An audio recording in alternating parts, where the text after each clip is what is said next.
ডিমের যদি এই রেসিপি থাকে, তোমাদের মাছ মাংস ঘরে নেই, ডিমটাকে এইভাবে রেসিপি বানিয়ে দাও, আপনজনদের একদম দারুণ প্রিয় খাবার হবে। তাহলে দেখো বন্ধুরা আমি কিভাবে বানাই। এখানে আমি 4টে ডিম। বন্ধুরা আজ আমি ডিম নিয়েছি।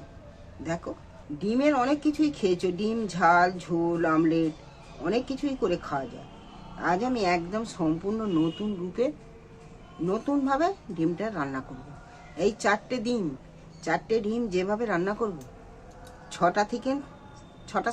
7টা লোক থেকে না 8টা পর্যন্ত তুমি লোককে খাওয়াতে পারবে। আর এই রেসিপিটা থাকলে ভাত একদম চেটেপুটে খেয়ে নেবে। আর এইটা রেসিপিটা একবার বানালে বারবার করে খেতে ইচ্ছা করবে। তা বন্ধুরা চলো ঝটপট উনুন গড়ায় যাই দেখি। প্রথমে আমি উনুনে কড়া বসিয়ে দিয়েছি। কড়ার মধ্যে আমি 1 মগ জল দিয়ে দিচ্ছি। ডিম রান্না করার জন্য একটা টমেটো নিয়েছি, টমেটোর মুখটা কেটে নিয়ে টমেটো নিয়েছি। 2টো কাঁচা লঙ্কা, 2টো শুকনো লঙ্কা, আর একটা পেঁয়াজকে 4 খাদি করে নিয়েছি। 4টে পেঁয়াজ। এটা আমি নুন হলুদ কিছুই দিচ্ছি না। আমি একটা কাঁচি নিয়েছি, নিয়ে আমি একটু চাপা দিয়ে দিচ্ছি, যা 2-3 মিনিট চাপা দেওয়া রাখবো। এখানে আমি যে 4টে ডিম নিয়েছি, ওটা সেদ্ধ হতে হতে আমি ডিমগুলোকে ফাটিয়ে নিচ্ছি। এখানে একটা বাটি নিয়েছি, বাটির মধ্যে আমি ফাটিয়ে নিচ্ছি।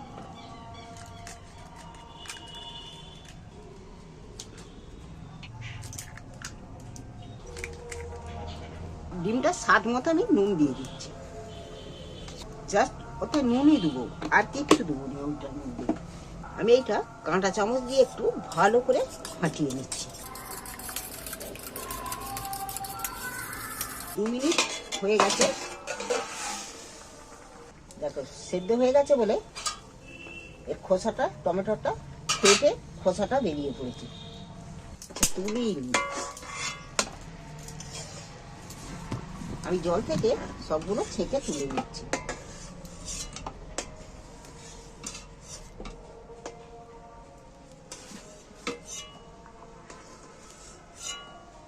টমেটোর খোসাটা দেখো কি সুন্দর খোসাটা ছেড়ে গেল। এবার এখানে শুকনো লঙ্কার মোটাগুলো ছাড়িয়ে নিচ্ছি। সব খুব নরম হয়ে গেছে। এইগুলো ততক্ষণ ঠান্ডা হোক।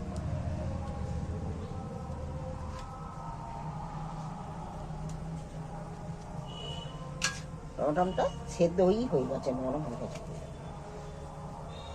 একটু ঠান্ডা হতে ঠান্ডা হতে করতে কোনাতে আমি একটু সে তেল আমি বেশ খানিকটা কোনায় দিই ডিমটা ভাজার জন্য। তোমরা পারলে যদি সাদা তেলে খাও, সাদা তেলেও তুমি রান্নাটা করতে পারো। অনেকে সাদা তেল খায়, অনেকে আবার সরষের তেল খায়নি। সরষের তেলের টেস্টটা বেশি, সাদা তেলের টেস্টটা একটু কম হয়। দেখো ডিমটাকে আমি সম্পূর্ণ ভালো করে ফাটিয়ে নিয়েছি। একদম কোনো সাদা কুসুমের সাথে কোনো ছাড়াছাড়ি নেই, ভালোভাবে ফাটিয়ে নিয়েছি। আর তেলটাও খুব গরম হয়ে গেছে। আমি এর মধ্যে গোটা ডিমটা দিয়ে দিচ্ছি। এবার আমি এইরকমভাবে জোড়ো করে করে ডিমটা ভাজলে এই ডিমটা যে এইভাবে বানাচ্ছি, দেখবে এই ডিমটা খাবার সময় একটুকু শক্ত ভাব থাকবে না, খুব নরম ডিমটা হবে রান্নাটা। ডিম একটা রান্না করলে ভেজে একটা শক্ত শক্ত লাগে না, কিন্তু এই ডিমটা একটুকু শক্ত ভাব পাবে না, একদম নরম তুলতুলে, যেন ডিম খাচ্ছ কি পনির খাচ্ছ বুঝতে পারবে না।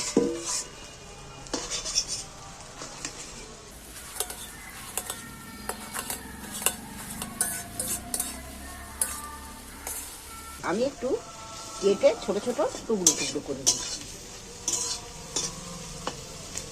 তবে একে আর বেশি ভাজবো না। এবার আমি ঢেলে নিচ্ছি। আমি এই ডিমটা বাটির মধ্যেই ঢেলে নিয়েছি। ডিমটা দেখতেই কিন্তু ডিম ভাজার মতো হয় না, একটা আলাদা ধরনের দেখতে লাগছে। কড়াই আমি একটু তেল দিয়ে দিচ্ছি। এখানে 2টো এলাচ দিয়েছি, ফাটিয়ে নিয়েছি আমি একটু।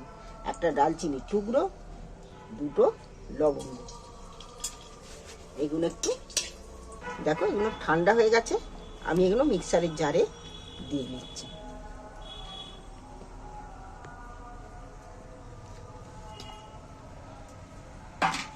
তেলের মধ্যে যে দিয়েছিল ওগুলো ভাজা হয়ে গেছে, সেন্টটা উঠে গেছে। আমি একটু আদা রসুন একসঙ্গে অল্প করে বেটে নিয়েছি, বাটাটা আমি দিয়ে দিচ্ছি, একটু ভেজে নেব হালকা করে। দেখো এগুলোও ভাজা হয়ে গেছে, সেন্ট উঠে গেছে। এইবার আমি পেঁয়াজ, টমেটো, শুকনো লঙ্কা, কাঁচা লঙ্কা সব পেস্টটা আমি এর মধ্যে দিয়ে দিচ্ছি। এইবার আমি ভালো করে এইটাকে কষিয়ে নেব।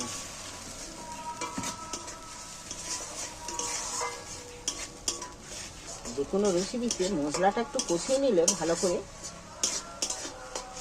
সেটা খেতে কিন্তু খুব স্বাদের হয়, টেস্টি হয়।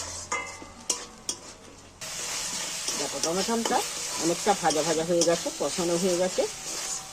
এবার আমি এটা একটু পরিমাণ মতো হলদি দিচ্ছি, 1/2 চামচ মতো। এতে লঙ্কা দেওয়া আছে সামান্য করে একটুখানি ঝালের জন্য লঙ্কা দিই, কাশ্মীরি লঙ্কাও একটু সামান্য দিচ্ছি, ওটা কালারের জন্য। এবার মিক্সার ধোয়া জলটা আমি একটু সাইড দিয়ে দিয়ে দিচ্ছি।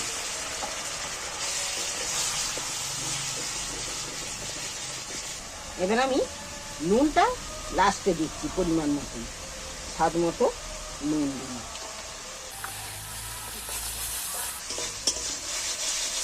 এইবার ভালো করে মশলাটাকে আবারও কষিয়ে দিচ্ছি।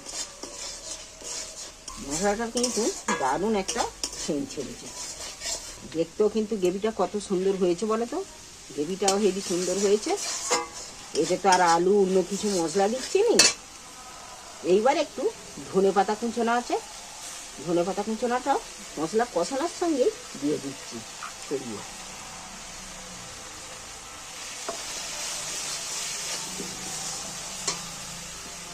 আমি এবার মশলা ধোয়া জলটা সাইড দিয়ে দিয়ে দিচ্ছি।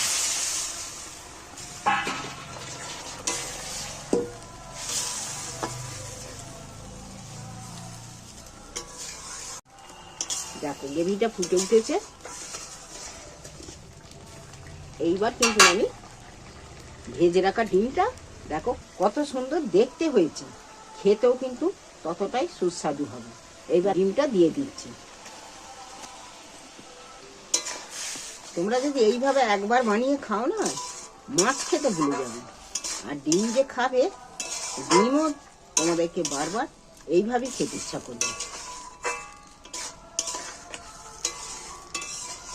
ডিমটা মশলাটা একটু সেদ্ধ হবে বলে, মশলাটা একটু ডিমের মধ্যে ঢুকবে বলে আমি আরো একটু জল দেব, যাতে ডিমটা একটু সেদ্ধ হয় মশলার সাথে। আমি এইটা একটা কাঁচি নিয়ে ফের চাপা দিচ্ছি একটু সেদ্ধ হওয়ার জন্য।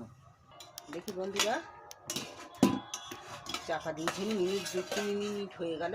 দেখছো ডিম খুব সহজ পদ্ধতিতে এইভাবে এই রেসিপি বানিয়ে নাও। এই রেসিপি থাকলে ভাতে, রুটিতে ডিমের ঝালো এই জুস দিয়ে রুটি যে 3টে খায় সেই 4টে খেয়ে নেবে, 4টে-5টা খেয়ে নেবে রুটি। এটি যদি তোমাদের পছন্দের হয়ে থাকে তাহলে চ্যানেলটা আমার অবশ্যই সাবস্ক্রাইবার করে দিও। খুব সহজ পদ্ধতিতে রান্না, তোমরা যে কেউ বানিয়ে নিতে পারো। যেমন সহজ তেমন কম সময়ের মধ্যে ঝটপট বানিয়ে নিতে পারবে। তোমাদের যদি এই রেসিপির পছন্দের হয়ে থাকে চ্যানেলটা আমার অবশ্যই সাবস্ক্রাইবার করবে।